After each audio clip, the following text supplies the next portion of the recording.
Hello and welcome to this reading. Thank you for being here. I hope you're all well. This one's going to be a little bit different to the usual format, let's say. I do have some cards over here which I will be dipping into later. We'll be receiving messages from those. But to begin with, this is mostly a channeled message from Odin, the Norse god Odin. And he's someone I've been working with quite closely for the past 4 years on and off.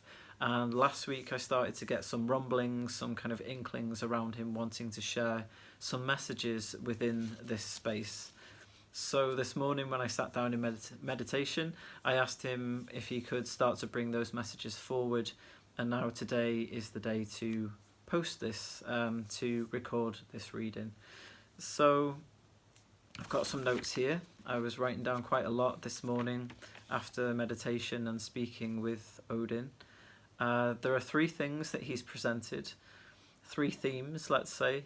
So it's interesting, I'll tell you in just a second what he said about these, but the 3 aspects of this reading, let's say, are study, magic, and protection.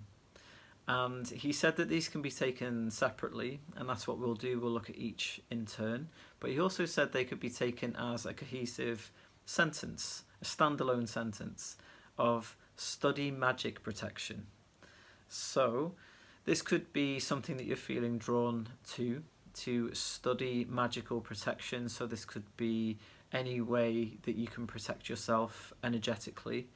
So it feels like a kind of hint here as to what to be focusing on as a whole in general.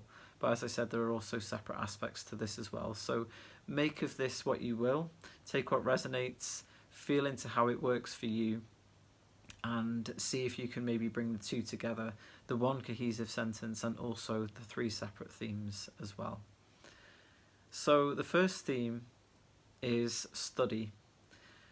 So the first thing that Odin presented for this theme of study was to look at what interests you, what calls you, what do you feel drawn to in terms of study. Is there something that is, I just heard singing your name, something that's really drawing you in at the moment, that's piquing your interest? It could be new ways of learning as well, or finding new books, for example, new videos, new readers on here, or teachers, courses, workshops, retreats. All kinds of things could be presenting themselves at the moment where you feel drawn to a particular thing. And what he was saying is not to ignore this call, not to ignore these clues, let's say, that are drawing you forwards, because the things that you study now will stay with you for the rest of your life, and they feel to be very important in terms of next steps moving forwards. He also presented something around the study of the self, so I'm sure you're all very familiar with this already. He's talking about things like shadow work, going deeply into the psyche, getting beneath the surface, digging around in the unconscious, learning about what makes you tick, what makes you feel alive, what really, again, interests you. It comes back around to the first thing I was talking about as well.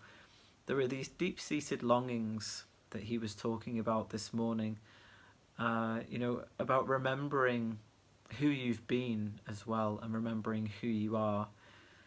He also said that there could be ancient wisdom that we can call upon at this time. So this could be looking back into things like Norse mythology, Celtic mythology, any kind of ancient mythologies. He's talking about ancient systems of knowledge as well, maybe ancient civilizations, certain societies, schools of thought that we could be dipping into right now. Whatever floats our boat, he just said. It's quite funny. I just saw a Viking ship then as he said that. But whatever kind of draws us forwards and what really interests us is very important at the moment, because they're not coming to the surface for no reason. Nothing happens for no reason. It's all coming through so that we can go more deeply into the knowledge that we need to exhume, he's saying. So that's interesting. Digging out this knowledge, because it's all within us already. He's saying that we just need to look for reflections, for mirrors that will help us to remember, and it will feel like learning or relearning, but he's saying a lot of it is actually remembering, and this can help us moving forwards. Okay, so he said that you can call on all kinds of guides and support for this. It doesn't have to be him. It could be other guides, spiritual guides, gods, goddesses, deities that you feel drawn to. So, for example, someone else connected to learning, study, and wisdom could be Athena, for example, or someone like Merlin. And you could call on various animals as well, he's saying, to support you in this learning and study. So an obvious one would be something like an owl, which obviously usually represents wisdom and study. Excuse me, just get a drink. He also just presented the fox as well as an animal to work with, so that could be interesting too. This kind of wily, cunning kind of animal. So I'm thinking now of the cunning folk. If you think about, this is what the magical practitioners were known as, or the herbalists, the people who knew how to work with energy, with plants, with signs and symbols in nature. So something about the fox here as well, the cunning energy of the fox and of these wise old elders, these wise cunning folk is what he's bringing forwards here. This could be from any tradition, so whichever you feel drawn to, he's saying that's the right path to go down. So then we come to Magick, which was his second theme that he presented. So in terms of magic, he was kind of encapsulating a lot of things within that term or that phrase or that title, that label.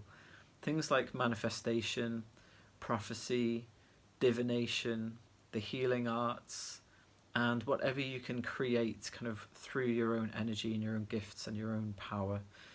So he also mentioned the words lost arts, so there could be things that not many people know of these days or not many people work with.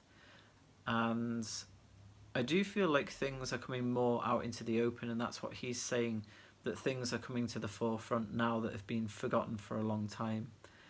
He's talking about remembering that we're capable of these gifts, that we have this power, that we carry this magic, and that we all have it within our lineage, you know, this memory of magic, this memory of things that are generally termed to be unseen.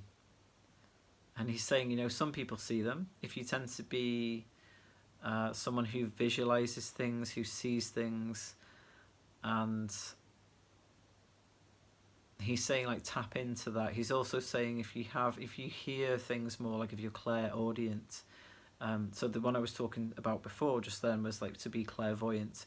Now he's saying if you're clairaudient, to tap into that. Whatever your gifts are, this is the time to be, again, he's saying exhuming. So exhuming them, digging them up, bringing them out and looking at them. He's also showing me kind of sifting through these gifts as well. So there could be many gifts that you have that you haven't tapped into yet. You may have some that are quite obvious that you work with very often, but he's saying there's more beneath that. There are layers and layers of gifts that eventually, through different types of inner work and practices that you do, and generally as well through time, because things appear or reappear rather at the right time. He's saying through those processes and through moving through time, you will gradually gain or regain these gifts, and they will come back to you over time. He's also talking about seeing the magic around you and knowing that magic isn't separate from day-to-day life. So way back when, let's say during the time that Odin and Freya and Thor and Tyr and all of the other gods and goddesses or deities were revered in the past, around about that time, you know, when things were more pagan, more heathen, let's say, it was all tied into on a daily basis. He's saying it was woven into daily life. So it wasn't like, I'm being spiritual now and now I'm doing my everyday thing. It was more that everything was incorporated and tied into like a package, let's say. He's showing me like a parcel being wrapped in brown paper and then like tying some string around it. He's showing me this whole package of day-to-day wisdom and spiritual wisdom. There was no separation between the two. So he's saying, that the magic of a sunrise or a sunset, the dewdrops on the grass and patterns of the birds in flight, all of these things were noted and noticed and utilised, he's saying, in everyday magical workings, and especially around divination, for example, and prophecy. He's also presenting something that came through for me a couple of years ago, quite loudly actually, something called battle magic. Now, the way that he's presenting this is that you can sway events in your favour by focusing on the outcome that you want. So in terms of battle magic, this would have been practiced by magical practitioners back in the day, and they would have used this kind of magic to weave certain energies, let's say, to bring about a certain outcome on the battlefield. So this doesn't have to be, though, this could be different. This isn't necessarily, or isn't about actually creating this kind of magic or working with this magic at the cost of others or to the detriment of others. This is more about, he's saying, decisive victory. So deciding that you are going to be victorious, successful in this endeavour that you're going to be moving into, that you're going to be working on moving forwards. He's also saying, in terms of decisive victory, even a retreat can be a victory. So that's interesting.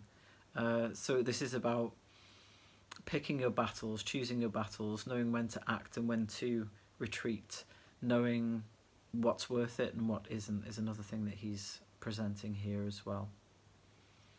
So yeah, the message there is that you can sway events in your favour by focusing on what you want to happen, on the outcome that you want moving forwards. And that'll be for many different things. It could be anything about wanting to get a particular job, or wanting your business to be a success, or visualising the house that you'd like to live in, that kind of thing. So moving on to protection. Sorry, I'm just checking to see whether there's anything else that's coming through aside from what I have written down. So protection, he's talking about calling on ancestors, animal spirits, guardians, elementals, guides, angels, whatever works for you, really. Just knowing that you have this protection around you is going to be very important, and he's saying that this ties in with the magic and the wisdom, the study, because you'll want to protect what it is that you're building energetically. He's also saying to call your own light forward as a shield. So I'm seeing, and I mentioned this in a reading the other day as well, about guides kind of here and behind, maybe even like a whole host of guardians, but in front I wasn't really noticing anything external, let's say. And again, I'm feeling that here when he's saying to call on your own light for protection as a shield. So what I'm seeing is your own power, your own energy, your own magic placed in front of you as a shield to protect you as you move forwards. He also mentions something about people of the star realm. Now, this isn't something that I expected Odin to speak of. I'm not sure why. He just feels more kind of the earth to me a lot of the time. But he's saying energy is energy, and there's no difference. There's something about channeling energy in, something about people of the star realm. So if any of you are channelers, if any of you do have messages coming through frequently that actually help you, always be discerning, of course, you might want to ask for support from the people of the star realm. So that's all he's offering for that. He said he's not going to go into detail. This is different for each person who's watching. But there is something about calling your own light forward and then welcoming the light of the star realm as well, which I like. That sounds really magical. The last thing he talked about with protection, which I really, really like, is your own truth as protection. Now I wrote quite a bit down about this, so I'll refer to the notes.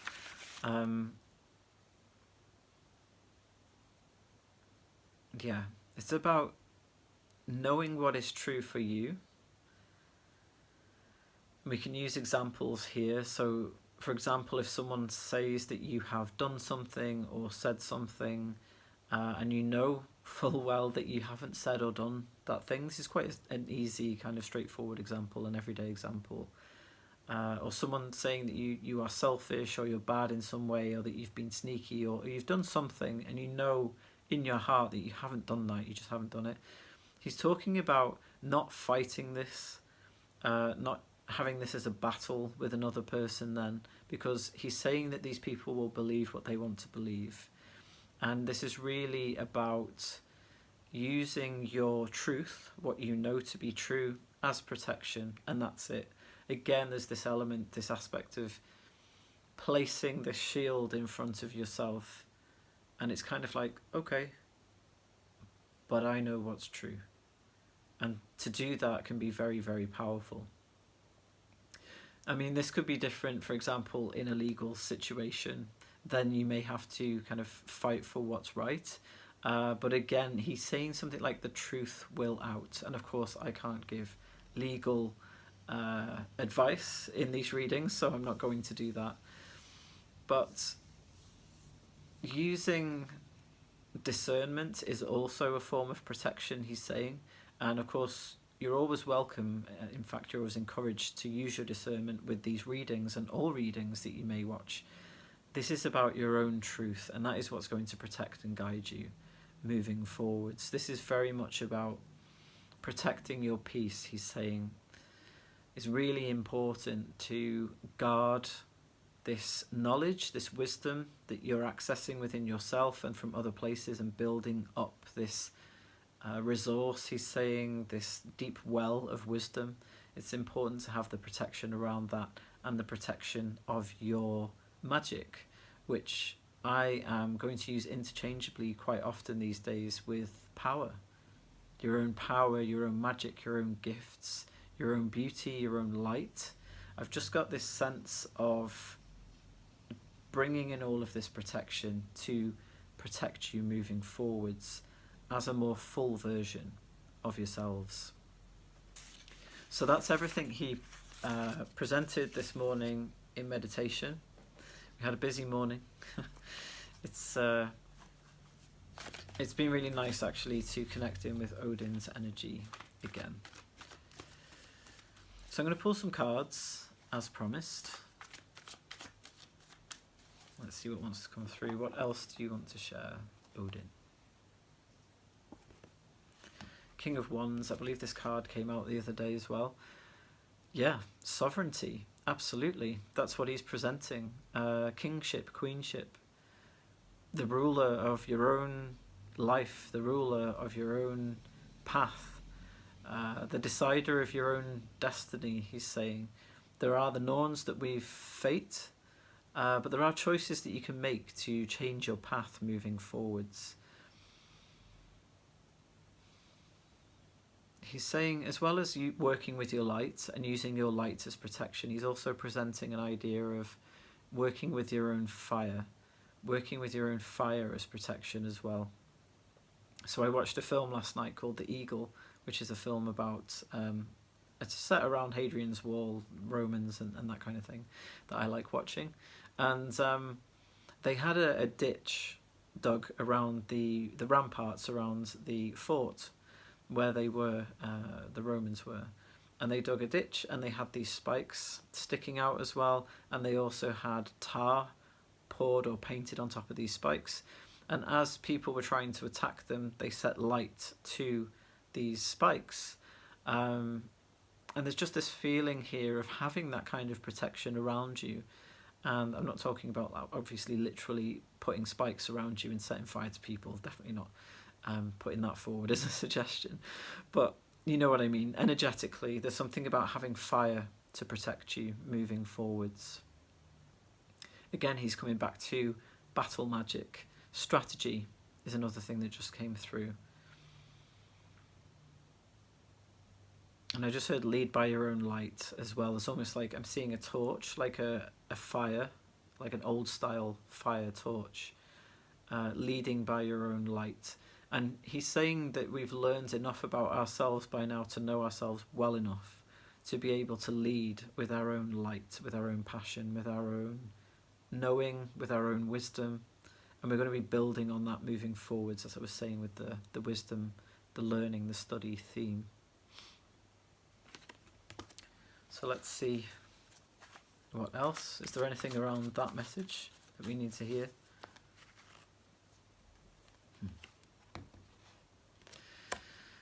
Dance and play.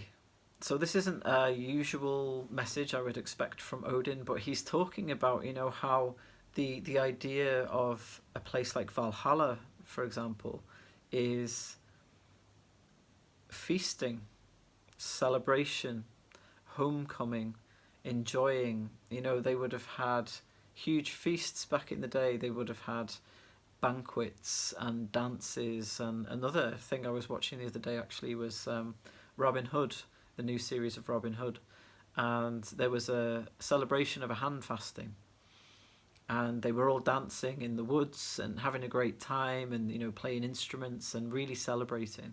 So he's saying, you know, to celebrate how far you've come. He's also saying to celebrate things as though they've already happened. So again, this is almost coming back to that manifestation, the battle magic I was talking about, focusing on the outcome that you want. And you'll hear a lot of that in kind of popular spirituality these days, you know, new age stuff. But he's saying, you know, this does work. It doesn't come from nowhere. It just needs to be a more grounded kind of version of that.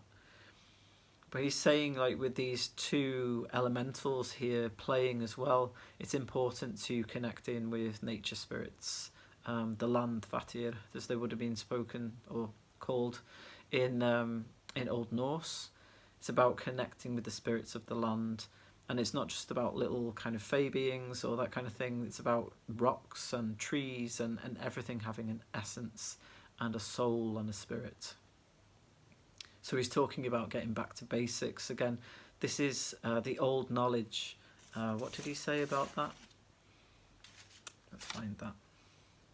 Ancient wisdom, you know, like the lost arts is what he was talking about this morning in meditation. So reclaiming that knowledge of nature, and that it's not something separate, that it is actually full of beings that we can work with and connect with moving forwards. And many of us already do as well. I know a lot of you in this collective, whoever's watching this reading, you'll already be connected to that kind of thing, just because of the resonance between me and you and the other people in the collective watching this reading. Okay, and they're both fire cards as well. They're both wands cards, which I really like. Again, there's this flamey, fiery, passionate flame that we can tap into. King of Pentacles. This is the groundedness that I was talking about. And I just heard, like, he's there for you. If you do feel to connect in with Odin, if you have felt a call from him, if he has led you in the past or helped you in the past, maybe now's the time to reconnect. Quite often I do feel him as a kind of fatherly figure, sometimes even grandfatherly. You know, you've got the older man here and you've got the young fey child there, and he's protecting her and holding her, keeping her warm and safe, so that you can, if you were to be this fey child, for example, so that you can feel safe enough to tap into your magic. I'm also picking up on heart healing as well. I'm just looking at the berries here. These are hawthorn berries and leaves. Something about the healing of the heart. He just said this is a very special time. It's a special time for us individually, as individuals. It's a special time for this collective, and it's a special time on Earth at the moment. Some of the old ways, he's saying, that are being brought up to the surface are being brought through by elder spirits, is what he's saying, elder guides, the ancestors, and to really tap into that. But he is there, is what he's saying. If you feel to call on Odin to help you with these themes of learning, study, growth, wisdom, protection, magic, all of these things, you can call upon him. And very often you might have a certain book be mentioned to you, or a tarot deck, or you'll find a new spiritual teacher online, or you'll discover a new place out in nature that wants to speak to you. And these are the ways that he can speak through other people, or through other beings, or other energies. Or he might communicate with you directly, which is always fun. He's got quite a direct way about him, Odin. And for those of you who follow me on Instagram, you might have already seen recently that I posted a story about when he taught me quite a big lesson about asking questions that maybe I don't want the answer to. And yeah, you can find that on my Instagram. It was posted not that long ago. The picture is of a statuette of Odin and one of my teeth, which is a part of the story. So the link to my Instagram is down below in the description if you're interested in reading that. I've got some runes here, and he's insisting that I pull some runes, so I'll pull a couple and see what wants to come through. Of course, he's very familiar with the runes. He is the guy who received them in the first place. So we've got Eowaz. Wait for that to pass. I live, or I'm staying near an Air Force base at the moment, and they're pretty loud, some of these aircraft. Can't see that one. It's quite a lot of cloud cover today. But anyway, we've got Eowaz, and this is a card of death and rebirth, really. It's related to the yew tree. So if you think Eowaz sounds like yew, the yew tree. It's getting quite noisy out there. So I feel like what I'm noticing in this rune today, and I don't always notice this, is this kind of pointing behind and pointing ahead.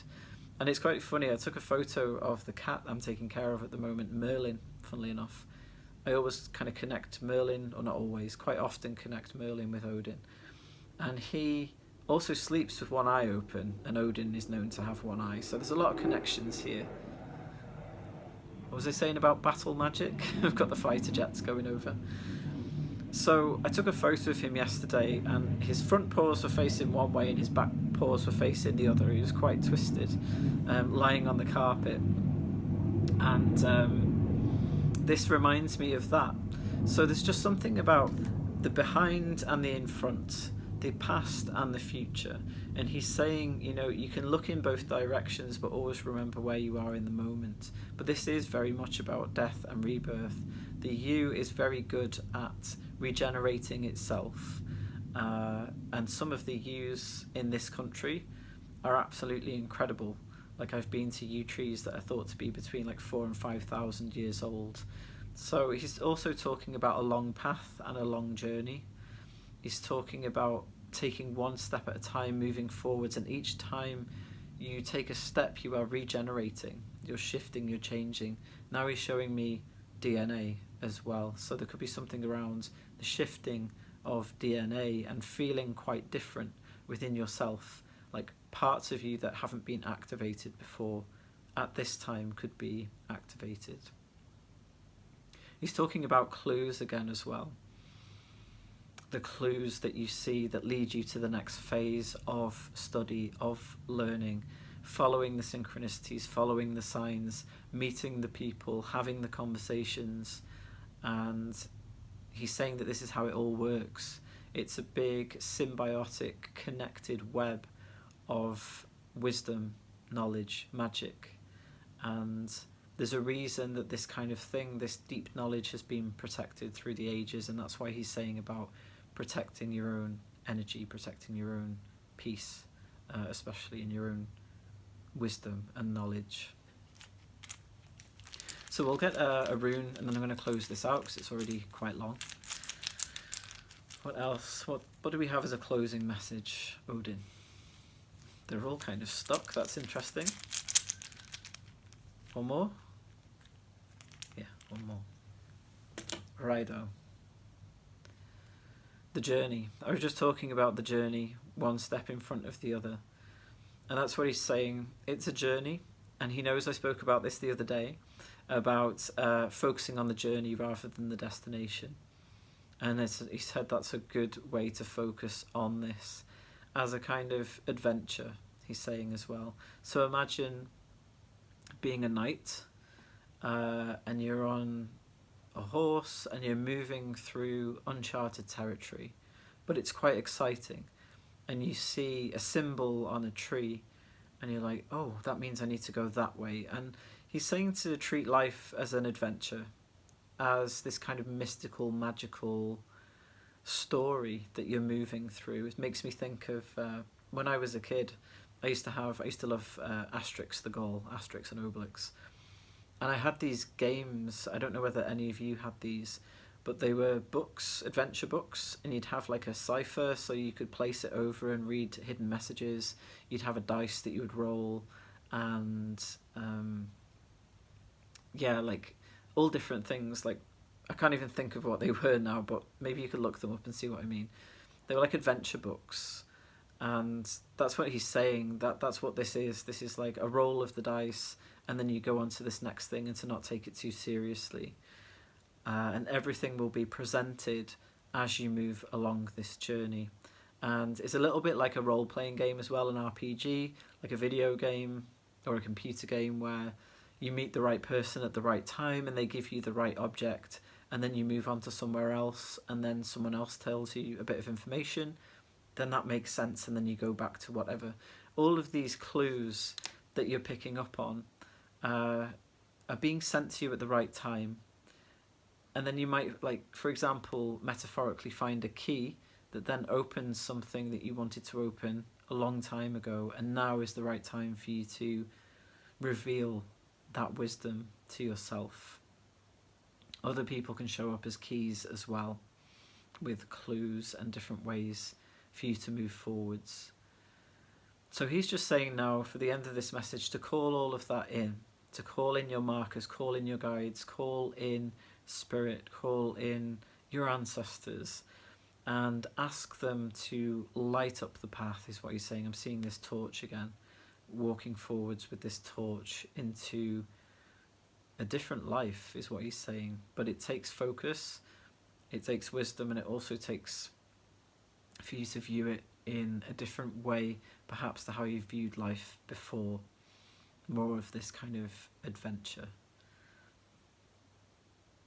Yeah, so is there anything else I need to share? He's just saying thank you. He's saying thank you to me for sharing the messages, but he's also saying thank you to you for being here at this time to receive these messages. He's saying thank you for doing the work, thank you for showing up, and thank you for taking note of the old ways and for keeping them alive. He's like, we're done. Okay, we've finished, we're done. Okay, so thank you for being here, as Odin said. Thank you for watching these videos. Thank you to all of you that have commented. Thank you as well for those of you who have bought me a coffee.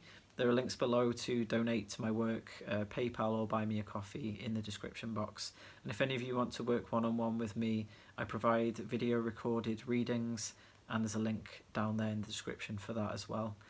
Take amazing care of yourselves, enjoy the journey, enjoy the adventure, and yeah, enjoy learning, studying magic, and remember to keep up that protection. Protect your peace. I'll speak to you all again soon. Much love. Bye bye.